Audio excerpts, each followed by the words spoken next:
Good evening, everyone. Welcome to Blacklogic.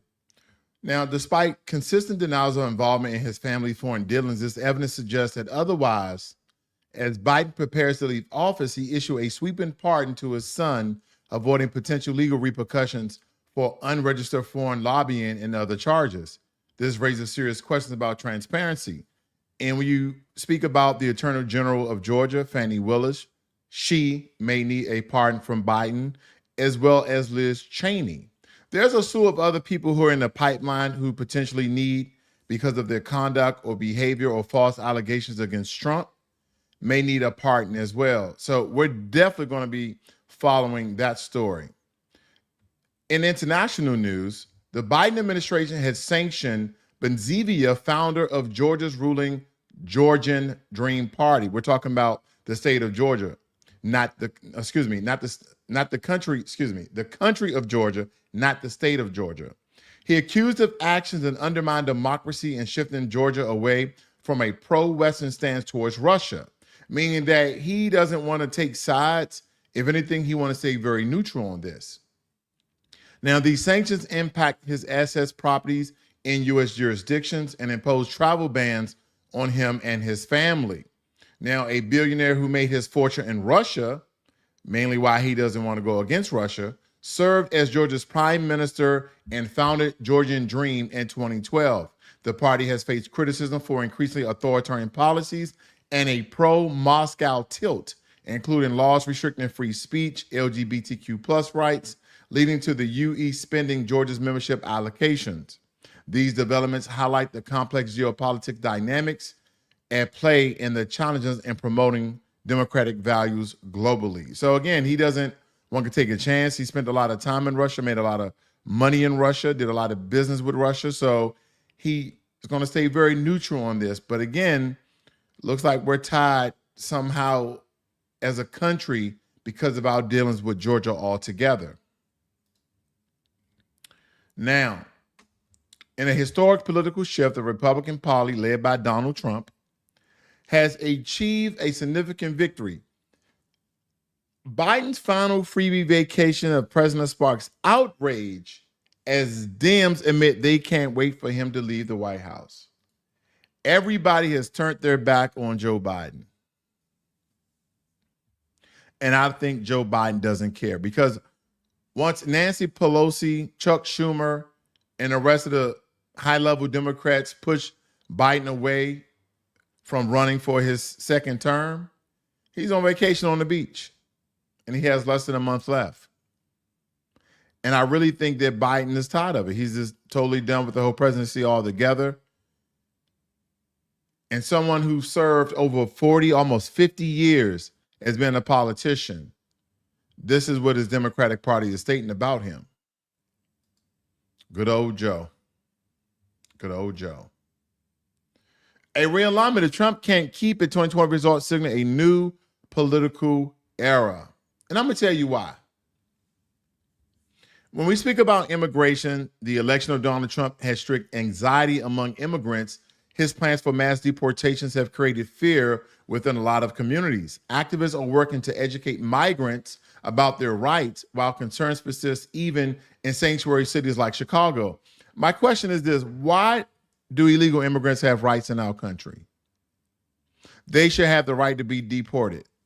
But I know you guys been following what a lot of things been coming out with the news when it comes to Elon Musk as well as Donald Trump. Did you guys know that Elon Musk is an advocate for H-1B1 visas? Let me show this on my screen very quickly. He's an advocate for this. And I can tell you one predominant community. Because what Elon Musk has stated is that its importance in attracting top-tier talent to maintain America's competitive edge in technology. He stated that as a naturalized U.S. citizen born in South Africa, previously held an H-1B1 visa, his company Tesla secured 724 of these visas this year alone. Again, the reason why some people are against this is because, okay, you are incentivizing immigrants coming to the country, because A lot of people in the MAGA crowd, they don't want too many immigrants in the country altogether. It doesn't matter their skill, their labor, good, bad, or ugly. They don't want a lot of immigrants, period, in America.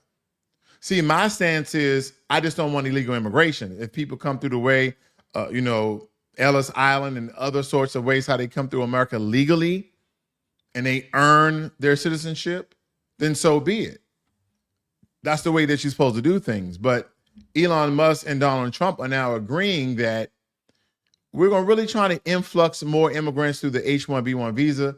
And the majority of the demographic who is referring to are East Indians because of their technological skills. Indian went on a whole campaign about how they're infusing their youth, how they're infusing their continent to dive themselves within technology. That's why you see a lot of, when you have certain phone calls, you call your IT, whatever organization or company you work for, the majority of the IT people are Indian. And the reason for that is because not only the country has pushed technological advances in STEM, engineering, coding, and now AI, a vast majority of them are skilled in coding, software, Python, all these other coding softwares that they're very knowledgeable in. And Americans, we're not getting into those tech jobs. So who's going to fit the bill? Who's going to be the foundation of companies that's moving technological advancements like Tesla, like SpaceX? So that's why they're pushing it. This is a business move. This has nothing to do about people. This is about keeping the rich very rich. That's the truth. That's the way I look at it. Because on one hand, you're like, oh, we're trying to slow down illegal immigration. No, we're trying to stop illegal immigration and we're trying to slow down legal immigration. Well, then your buddy must tell you that we have X amount of people already on H-1B1 visas and we're going to try to make them nationalized citizens because they work for Tesla. Now, this unified stance underscores a significant policy position, highlighting the perceived necessity of skilled foreign labor in sustaining and advancing the U.S. tech industry global leadership. And here's the thing about American schools being free. Public schools to start teaching STEM as well as AI skills and coding. Why are we still teaching our kids the most basic things? They already took cursive writing out of one of the skills that you used to have to learn. Like, I think Generation X or the millennials was like the last generation. I think it was the millennials, was the last generation they started to teach cursive writing. And they was even X-naying it then because no one is writing anymore. Everyone is typing, everyone is texting, everyone is emailing. Everything is almost damn near digital. And I know there's a lot of people who like to do the old school ways, but this is the new world.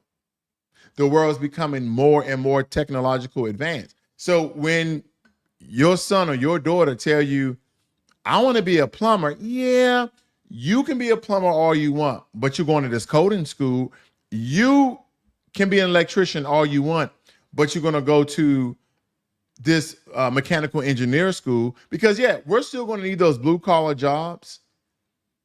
Because I don't really think a lot of the things when it comes to blue collar, those jobs are very hard to create robots essentially do. You have to in place systems, at least with the technology we have now.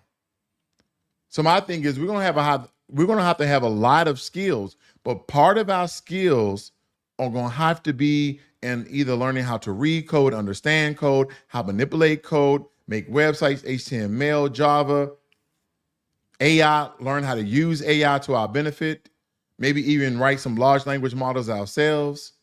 Just be more knowledgeable in this field because they're pushing, and I'm not saying this in a bad way, they're pushing legal immigration, but for the benefit of certain organizations and companies in America that use them because of their technological skills and the platform that their countries put them on in order to compete in a world market.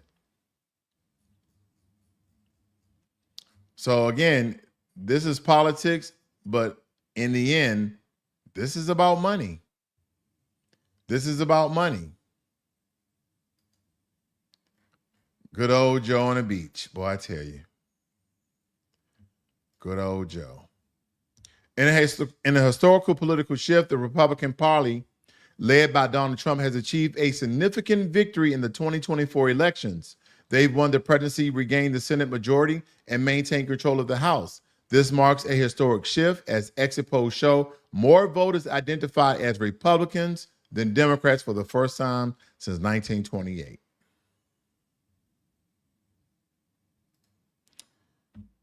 While many U.S. voters welcome Trump's tougher border policy, his win puts migrants on edge. They don't have anything to be worried about if they're from India. They don't have anything to worry about if they're from Japan. I'm telling you right now, family, that any of the illegal immigrants or immigrants that have said skills when it comes to technology, chances are they're going to be safe more than anything else. They're going to be safe more than anything else. Now, Donald Trump's 2024 campaign has notably embraced alternative media platforms, engaging with podcasters, online streamers such as Joe Rogan and the Nelk Boys. Now, this strategy allowed him to step-stop traditional media interviews where he might face tougher questions by appearing on these platforms. Trump tapped into the manosphere, a collection of male influencers who mark themselves as free thinker pundits. This approach has been effective in reaching younger, more diverse audiences, contributing to his recent political success. Yeah. He did the things that Kamala Harris didn't want to do. He did the things of the modern day times. Everybody's podcasting, everybody streaming on all sorts of platforms. You have it on Discord, on Twitch, on YouTube, on Snapchat, on Facebook, on Instagram. I mean, there's just so many streaming platforms. On Twitter. You can even stream on Twitter, on X rather. You also can stream on the new one. And you have Clubhouse and Fanbase. The list goes on and on and on. So he tapped into the younger crowd. He tapped into the manosphere. He tapped into women who probably wouldn't have voted for Trump unless he answered and showed up in some of these podcasts where they saw Donald Trump on a very personal level. And he was going to go as long as they wanted him to go. I think on Joe Rogan, he did like 2 or 3 hours. Kamala Harris was like to Shannon Sharp, I'll just do 1 hour. That's it. She said the same thing to Joe Rogan. And Joe Rogan said, no, it's usually done here. It's usually a 2 to 3 hour segment because it's a very slow podcast. But I don't know if you've ever seen Joe Rogan's podcast. It's very informative and it's very entertaining to a certain degree. I say he has some really good guests on it every now and again that is very intriguing. And Kamala Harris tried to dictate to Joe Rogan how he should run his podcast. No, this is the platform. This is how we do it. Take it or leave it. Trump said, I'll take it. And he showed up, the Nelk Boys. He went to all of these. So again, he did the things that Kamala Harris didn't want to do. Elon Musk, CEO of Tesla and SpaceX, have been a vocal advocate for H-1B1 visas. Wow. Now, we all know about TikTok and we understand the ban on this because when it comes to this, a lot of people are looking at TikTok or ByteDance, so to speak, because I think Trump is still trying to figure out, not personally, making sure that an American come to get TikTok because everybody loves TikTok. Either you watch TikTok, maybe it comes in your IG feed, but a lot of people like TikTok because of the freedom. It's not as restrictive as a YouTube. They don't have certain policy guidelines. And, again, this has been deemed as an espionage or a spy app that China is somehow feeding the American citizens propaganda or kind of programming their feeds in a way that it trains their mind to think a certain way. All sorts of psychological things. All sorts of psychological things. I met him outside the Supreme Court, where justices will soon decide the app's fate. If the ban were to go through, then I would lose my community of people. Gates amassed more than 2.7 million followers just by cooking. And you want a holiday, the mac and cheese. I've loved to cook my whole life, but I never thought that I would get like the notoriety or popularity from it. You know, my family loves my food, but it's different when other strangers who don't know you tell you how much they love what you do. Allowing him to quadruple his income and support his family. Not just my immediate family, I'm able to take care of like extended family. TikTok argues the federal law giving them until next month. So again, TikTok is just one of those platforms where a lot of streamers can make money, make their way of life with their skills, their talents, or their showmanship, okay? Because a lot of people tune into YouTube, TikTok to learn how to do things or get information or be entertained or be informed. So again, we're going to follow that as well here. Thank you for joining me this evening. I see you, Volvo, as well as JR Warrior. JR Warrior states, I agree immigration is good as long as it's legal. I agree as well. It will benefit Tesla. Absolutely would benefit Tesla. It would benefit Elon Musk. And what people don't understand is when you look at companies like SpaceX, you know what? Let me do one thing for you. Let me look something up for you guys so you understand the gravity of what I'm saying, of how when you own and operate, or you're the founder of something and you're the majority owner like a Elon Musk of SpaceX and X as well as Tesla, the amount of money being accumulated, but the credit will always go to Elon Musk because that's something that he nurtured and, you know, and kind of made from the ground up. But it takes a lot of intelligent people to doing what Elon Musk is doing. So again, smart people supposedly surround themselves by smart people. But I know one thing, if you're smart, you're going to surround yourself around smart people so they can keep making you money. Give me 1 second here. I'm going to show you guys something.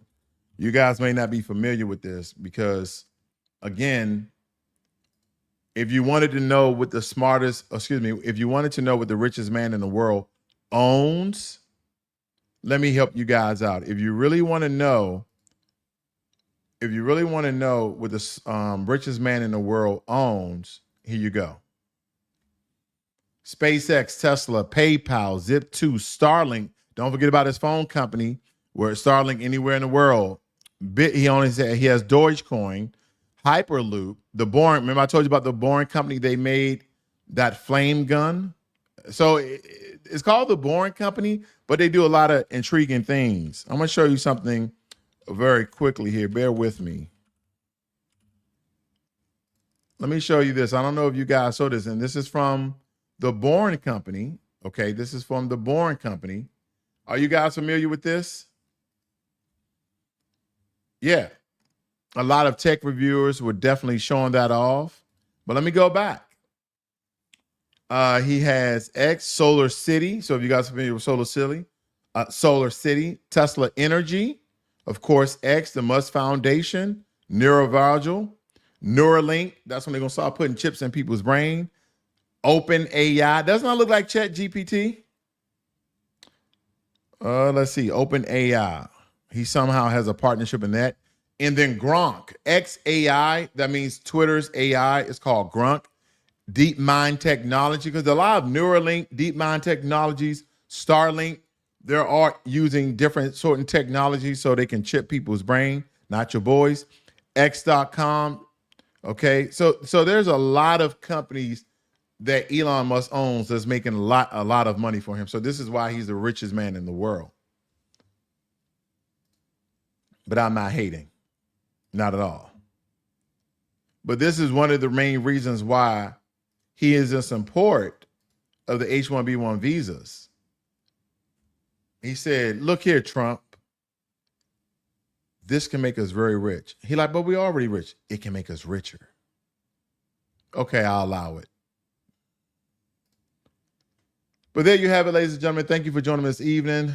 I hope you guys got as fed as I did during the Christmas holidays with all the great food and family and friends and fun. But nonetheless, you guys have a good one. This is Blacklogic.